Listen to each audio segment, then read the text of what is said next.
What is the theme chosen of this session, that is, leaving no one behind, acting together for the advancement of peace, sustainable development, and human dignity for present and future generations. This theme aligns well with the United Nations Charter and builds on the efforts of your predecessor, His Excellency Dennis Francis, whose remarkable leadership is truly appreciated. Tanzania recognizes and thanks the Secretary General for his great work and the important message he shared with us at the opening of this general debate. Mr. President, the participation in the 79th General Assembly has been a unique opportunity for us to share perspectives regarding to the pledge and commitment made for addressing global challenges such as pandemics, extreme poverty, climate change, and conflicts. I would like to share some of Tanzania's perspectives as follows. Sustainable development, Tanzania's path to inclusive growth. Mr. President, the Sustainable Development Goals are a beacon of hope in addressing global challenges. Tanzania's journey towards sustainable development reflect that of many nations facing significant challenges from the determined impact of COVID-19 on health and economic systems. Climate change, marked by extreme weather patterns like torrential rain and droughts, has deteriorated health issues and strained infrastructures. We are concerned about the slow pace in attaining these goals, whereas of 2023, only 17% of targets were on track, with over one-third regressing or stalling. Urgent action and global solidarity are needed to overcome barriers such as economic imbalances, climate change, conflict, and gender inequality. Mr. President, our commitment toward the realization of SDGs is focused on sustainability economic growth must not remain indifferent in these solutions, as doing so would only determine its legitimacy. Mr. President, let me talk about peace and security. Security is indivisible. In the face of global health insecurity characterized by the pandemic such as COVID-19 and current Mpox, the saying no one is safe until everyone is safe truly gathers meaning. It is imperative that we should invest more in peace, foster unity, and rebuild trust. In this regard, Tanzania welcomes the adoption of General Assembly Resolution 78/312, which proclaimed July 7th as World Kiswahili Language Day.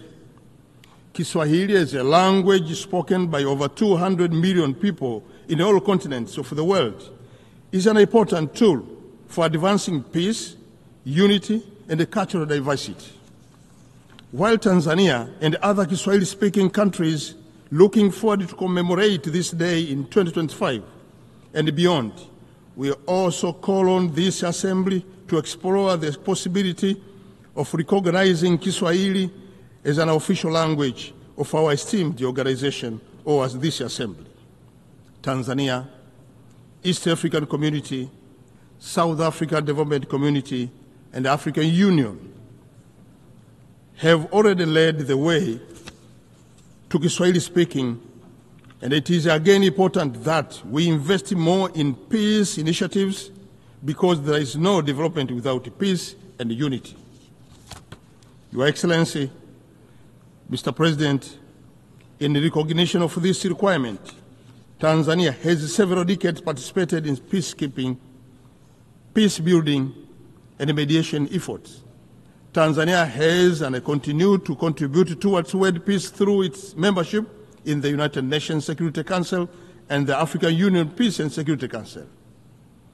This contribution is also evident through its leadership in regional arrangements, such as International Conference on the Great Lakes region of Africa, and currently the chair of the organ on politics, defense, and security of Southern Africa Development Community. I wish to reassure this august assembly that Tanzania's commitment toward peace will not weaken.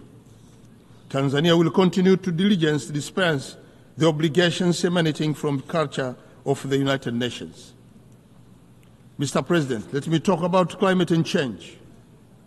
Tanzania, like many other developing countries, is highly vulnerable to droughts, floods, desertification, and effect to sea level rise. It is estimated that the sea level will rise by 41 centimeters by 2080.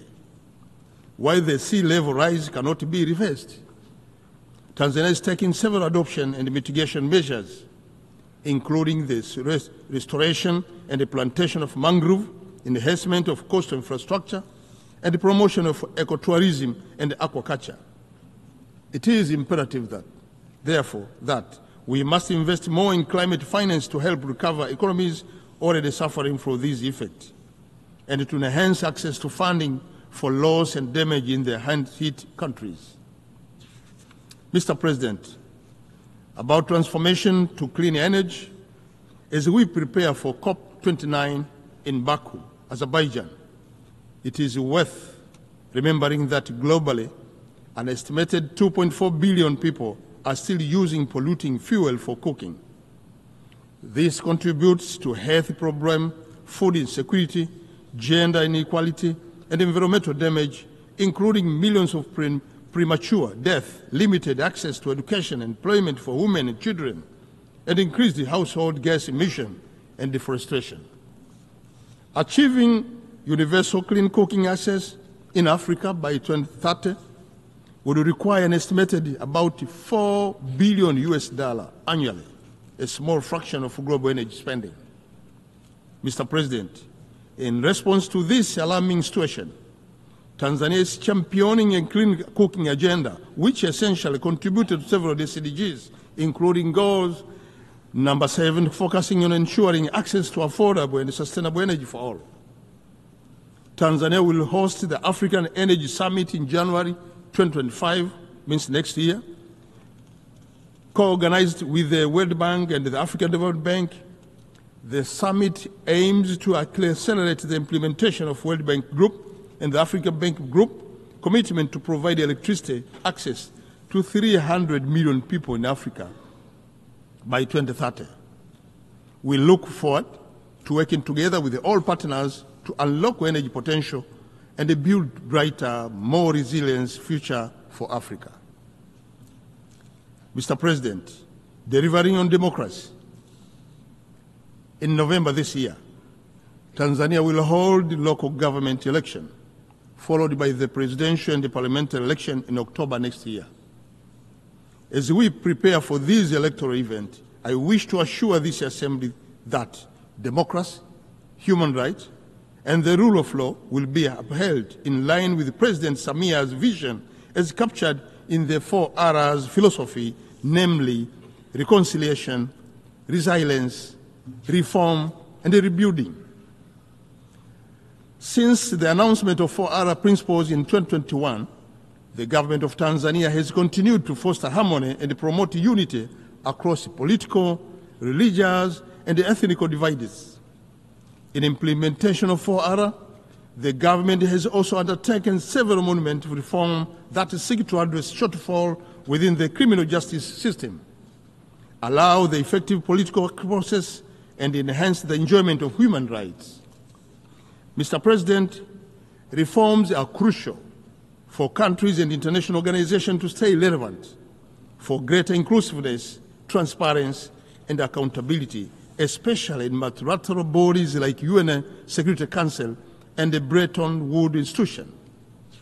Tanzania remains committed to rebuilding its economy and society, focusing on inclusivity and empowering its citizens for a stronger future.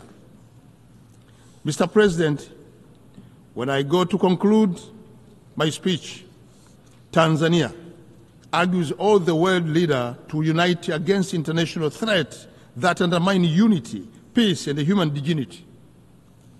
We are obliged to work together with goals stipulated in the Charter of the United Nations of sparing succeeded generation from the scourge of war. We must stop war and suffering that cause death and wanton suffering to innocent civilians, including women and children. Let us leverage innovation, adopt inclusive policies, and strengthen international cooperation in accelerating the implementation of SDGs. Together, let us build perhaps partnership that transcend borders, ensuring no one left behind. Let us undertake the necessary reform to make our multilateral institution fit for purpose.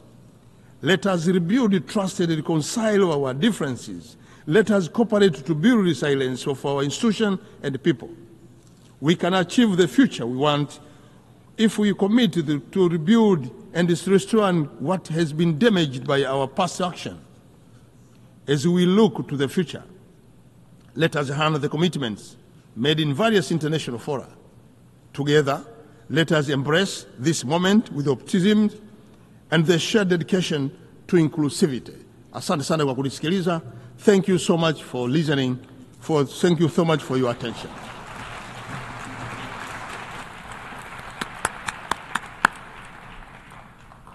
On behalf of the Assembly, I wish to thank the Prime Minister of the United Republic of Tanzania.